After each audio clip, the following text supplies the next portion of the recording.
Get off Facebook and get on YouTube and Minds.com.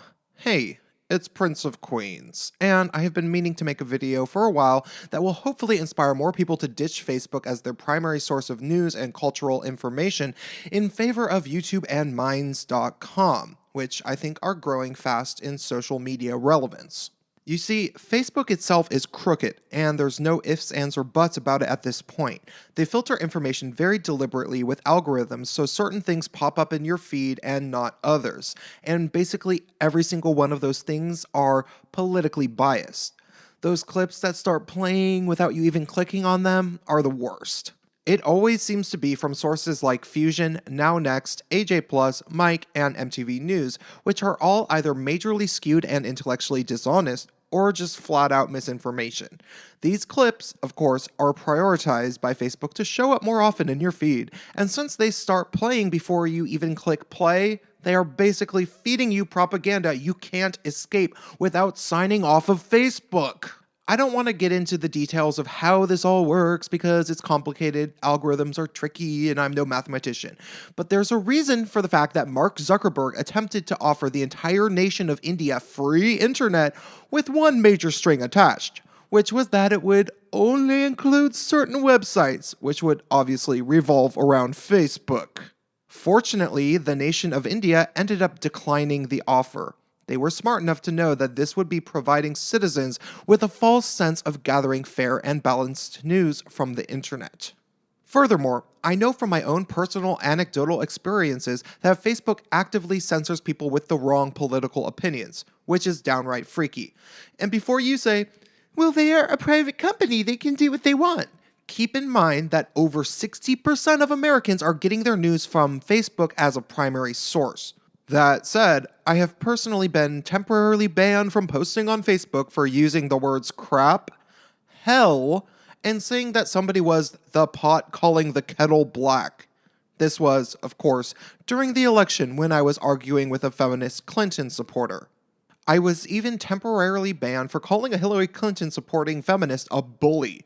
And another time, which is the kicker, I was banned for saying I was a Russian hacker bot designed to destroy Hillary Clinton. This is by no means unique to myself as an individual, for the record. If you want to research into this more, you can. So sure, Facebook is privately operated and we can't technically stop them from this insanity.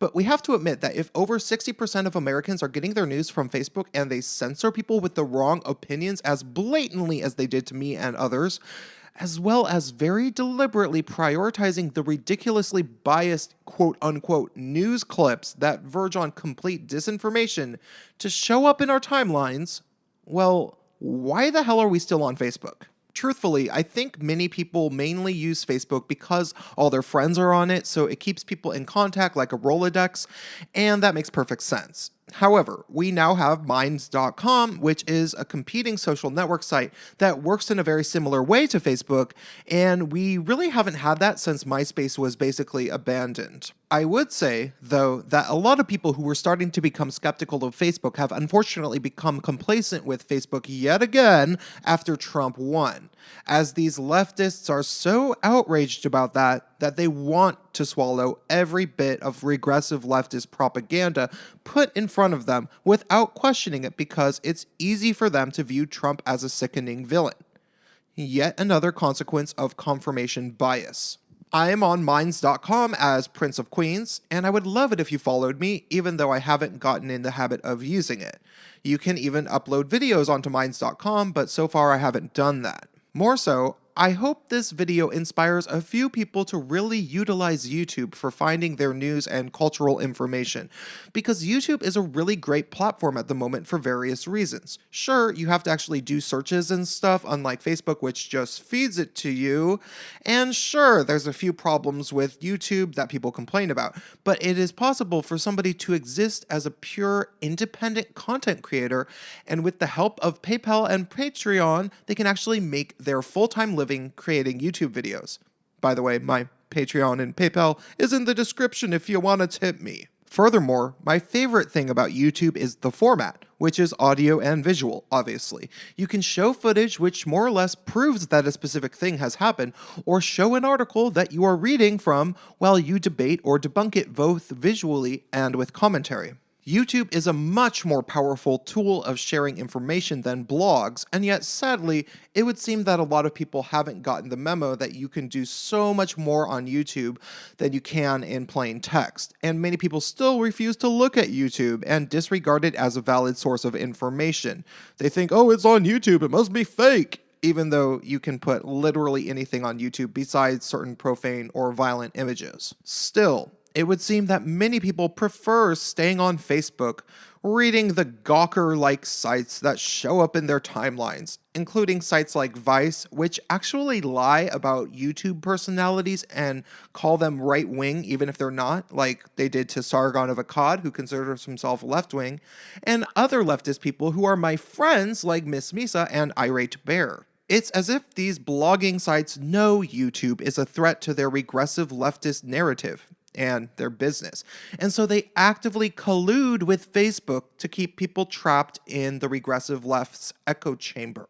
Some people say that there are good blogs out there, but I legitimately haven't seen one in a long time. I suspect that this has to do with the fact that people rarely use Google to sift through potentially unexplored blogs anymore. And even if they did, there are so many endless numbers of blogs if you take Tumblr and WordPress into account, and it's really hard to tell if anything is worth paying attention to if you're just like sifting through blogs on Google. It's tedious. With YouTube, I find that you can tell whether a channel is at least somewhat legit by looking at the subscriber count, the ratings on the videos, and just listening to the person talk and seeing if they sound intelligent.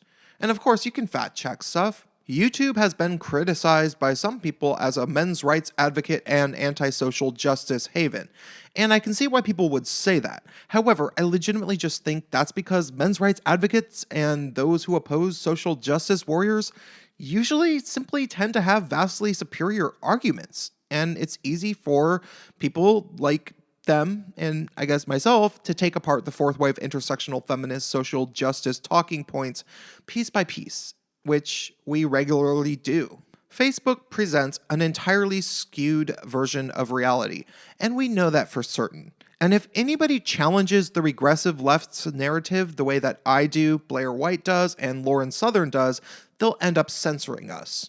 YouTube might have its problems, and people have been censored a small bit on here too. But if you want to find something here, you can usually find it. I hope you can share this video on Facebook without it being censored, and that you'll drop me a comment and stay tuned.